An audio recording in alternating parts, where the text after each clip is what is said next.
In this video, I'm going to talk about breaking your opponent's posture when you're playing the closed guard when they have active hands. And what I mean is they aren't just sitting there stagnant in one particular position and letting you break their posture, which a lot of people are going to do at the white, blue, and even purple belt level. But once you get to the brown and black belt level, gi or no gi, you're going to have people who have active hands. And what I mean is, when Russ is inside my guard, let's say he starts one particular way, right? So he has this position, and then I work to swipe under. He's switching.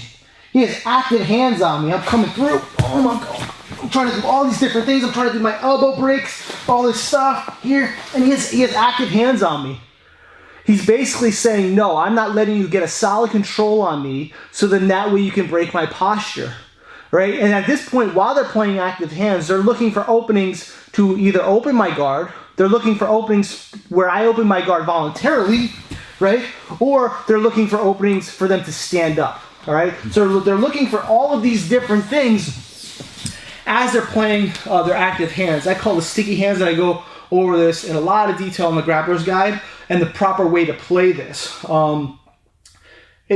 A lot of these things, now you might watch this video and you'll be like, so what was the point of learning all those other things that I did? What was the point of learning the elbow pull or the swimming or the reaching or all these other things? The point is because you're going to come across an extreme amount of individuals who do not play active hands. A very large amount of people don't play active hands, especially at the purple belt and lower. But once we get more advanced and people are working to break the posture, more people will play active hands. Now, one of the ways that I deal with active hands is I control both of their hands at the same exact time when I can, and I do particular things. Now, here's the thing, right? Both their hands aren't always going to be presented to you, and I'm going to talk about that as well. So, we're here, right? So he has so now he has his hands here like this, right? He has one hand here, one hand here. I'm not going to reach, do all these different things. I'm going to grab his right wrist and I'm going to grab his left wrist here at this point. And the reason why I'm doing that is because for him to play active hands, he needs to actually use both of his hands. All right? So if let's say I just push his one arm across, he could switch. I did nothing to control this arm. And let's say I swam, boom, he can switch. Let's say I pull his elbow out, boom, he can switch. So he can constantly switch and switch and switch and switch. So this does not matter if it's gi or no gi. Do not grab the close, okay? If we're playing the gi on, don't grab the gi, grab the wrist, okay? Always grab the wrist regardless if it's gi or no gi, because if I'm grabbing, we're gonna pretend he's wearing the gi. If I'm grabbing the gi here, right, the sleeves, he has free hands still. So I can still do these different things. All right, he can still, a lot of times, use his hands. So what I do is I grab the wrists. Even better, if I have the ability, I'll put my thumbs underneath the meat of his hands, okay? It's not always possible, but I'll do the best I can to do that. So I'm here like this. I'm grabbing his wrist with my thumbs underneath the meat of his hands. And let's say he has this posture, this position again. Now the difference being is now when I drive his right hand across and he goes to get active posting with his left hand, he can no longer do it. So I'm driving my knees in at the same time. And then I can start working to break his posture. In the perfect world, if it does happen, it's not always going to happen, right? Russ and I aren't rolling live. His arm will end up across your body, and now you end up with very good positioning. I could possibly work to take his back or something along those lines, okay? But the point is, I'm not letting him freely use his free hand. So if we go over here, we're here like this. I'm grabbing his wrist. Even better if I can, I'm going to grab like underneath the meat of his hand. Like this. You're going to have some people who are grabbing your gi, right? So we're pretending he's grabbing the gi. I'm still going to come underneath here, and I'm going to grab his fist here, because I'm going to control his hand, and then he's probably going to be grabbing my pants. Here, I'm going to once again grab his fist. Here. I'm not grabbing his gi. I'm grabbing his fist. Now he's going to be holding me tight. I'm going to be pushing. And at this point, once I come here, he's going to try to post with his left hand. It's going to be difficult.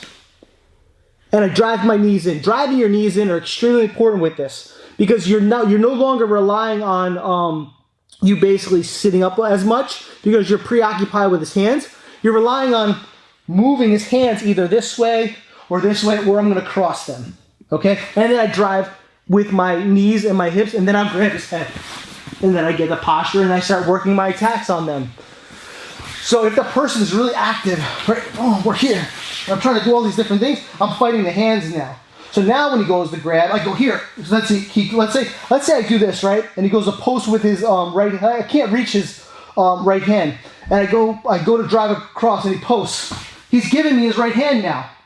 Now I'm coming here. So now when I go to push this across, I'm holding his left hand. So when he goes to post with his left hand, he can't do it anymore. I drive my knees in and then I get his posture.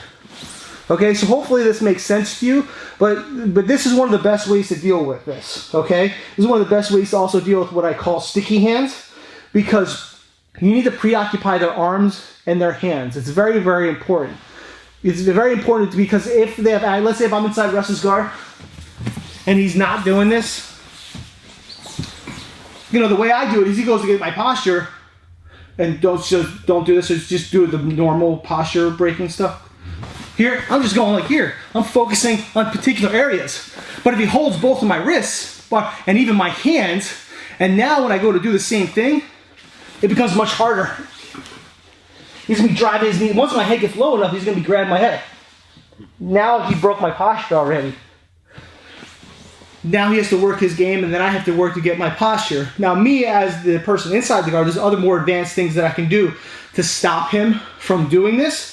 Right? But you can learn that on the Grappler's Guide, or if you're already on the Grappler's Guide, watch the Sticky Hands video. I talk about more advanced things in regards to dealing with this in particular. But for now, this is a very good way of dealing with somebody who has active hands on you, is playing sticky hands on you, and is really posting. So play around with these ideas. If you have any questions or comments, post below. Peace.